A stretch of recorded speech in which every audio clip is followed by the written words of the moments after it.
लोक महाराष्ट्राच्या मनातलं ओळखतात, ते भास्कर जाधवांच्या मनात काय त्यांनी ओळखलं आहे का, एवढाच माझा प्रश्न आहे. आणि साधा आणि सोपा प्रश्न आहे. मुद्दा याच्यात असा आहे की बोललो कोणी पाहिजे, उद्धव साहेब, राजसाहेब. मग बाकीचे का बोलत आहेत? आणि काही तर आमच्या इथलेच गेलेले बाडगे एवढी जोरात बांग देतात की त्यांना दाखवावं लागते की मी बाडगा आहे तर माझी बांग जोरात गेली पाहिजे, त्यामुळे ते बोलतात. पण अशा भुंगड्याने काही होणार नाही.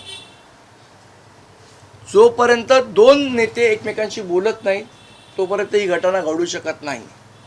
सकारात्मकतेचा कितीही जप, आता ट्रम्प पण म्हणतात सकारात्मक आहे, पण इराणने अजून सीजफायर मान्य नाही केलंय. केंद्रीय निवडणूक आयोगानं पुन्हा एकदा निवडणूक कामाची जबाबदारी जी आहे ती शिक्षकांना दिलेली आहे.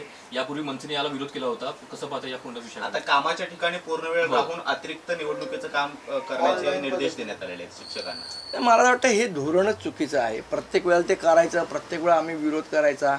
मला असं वाटतं निवडणूक यंत्रणा म्हणून आपण त्याच्यामध्ये काही सुधारणा केली पाहिजे. त्यांना लागणारा स्टाफ किती आहे. मला हे मान्य आहे की निवडणुकीचं काम प्रचंड असतं, ते निवडणूक आयोगाकडे स्वतःचा स्टाफ नाही, त्यामुळे त्यांचा तो सगळा स्टाफ हायर करावा लागतो.